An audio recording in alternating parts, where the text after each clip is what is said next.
If you're watching this, you probably want to write a novel. Maybe you've already started. Maybe you've already started more than once.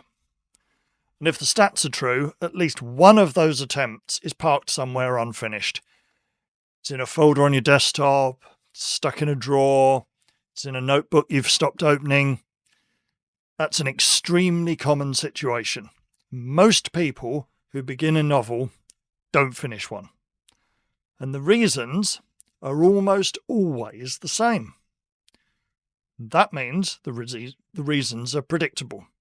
And if they're predictable, they're preventable. Let me go through the most common ones. The first is running out of story. This is the most common one of all. You had an idea for a character, a situation, a story premise that excited you, and you started writing. The first few scenes came easily because you were energized and you had a rough sense of where you were headed with it. Then, somewhere around chapter 3, 4, 5, the energy dropped and you realized you didn't actually know what was going to happen next. The thing about ideas is that they're a starting point, not usually a whole story. Even a genuinely original premise isn't enough to sustain 80,000 words or so on its own. You need to know the shape of the thing before you can build it. You don't need to know every detail or every scene, but you do need something more than just the basic concept. And the fix is planning, and we'll come back to that. The second reason is the difficult middle. Even writers who plan carefully hit this.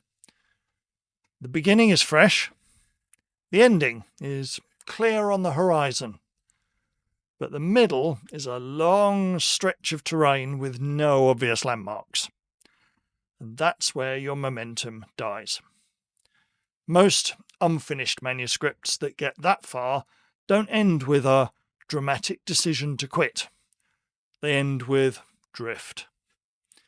You miss a writing session, then another, a week goes by, then the project quietly gets shelved. And at some point, you stop thinking of yourself as someone who's writing a novel. Knowing that the middle is hard, and is hard for everyone, including writers with 20 published books behind them, takes some of the shock out of it. And having enough structural understanding to navigate through it makes it survivable. And the third reason is editing while you write. This kills projects slowly and from the inside. You write a scene, you read it back, you decide it's not good enough, so you rewrite it, and then you decide it's still not good enough. And by the end of a 2-hour session, you haven't really moved forward at all. First drafts are not meant to be good. That's not their job. Their job is to get the story out of your head and onto the page in a format that you can work with. You can't draft and edit simultaneously any more than you can lay house foundations and fit windows at the same time. They're different stages of the process, and they need to stay separate. You write first, and then you fix it later.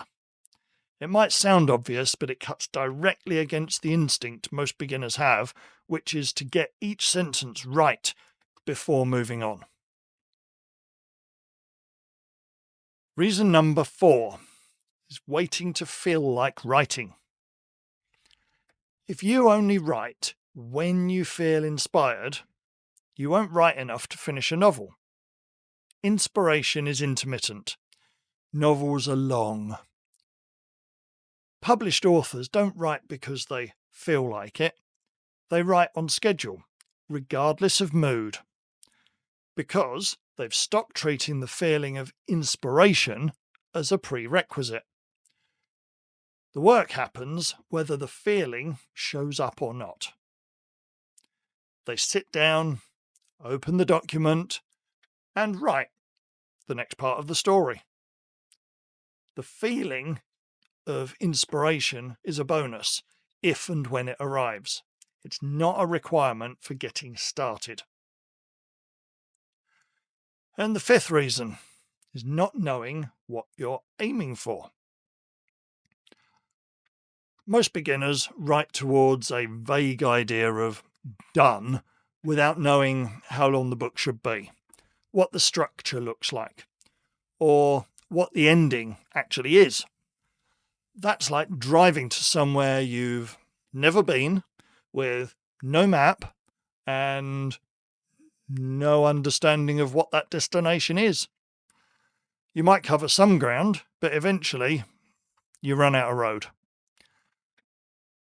Knowing your target word count, understanding the basic shape of a novel, and having a clear sense of your ending before you start, these aren't constraints on creativity. They're the framework that lets creativity operate. You can't navigate a journey if you don't know where you're going. So, here's the short version. Unfinished novels are almost never about talent. They're about running out of story, getting lost along the way, editing instead of drafting, waiting for inspiration that doesn't reliably show up, and not having a clear picture of what finished looks like. Every single one of those things is fixable. None of them require a gift you either have or you don't. They require understanding how the process works and then working the process. If you want a structured approach to all of this, from planning your story through to the first draft and then on to finishing your manuscript, I've put together a complete course for beginners, and the link is in the description.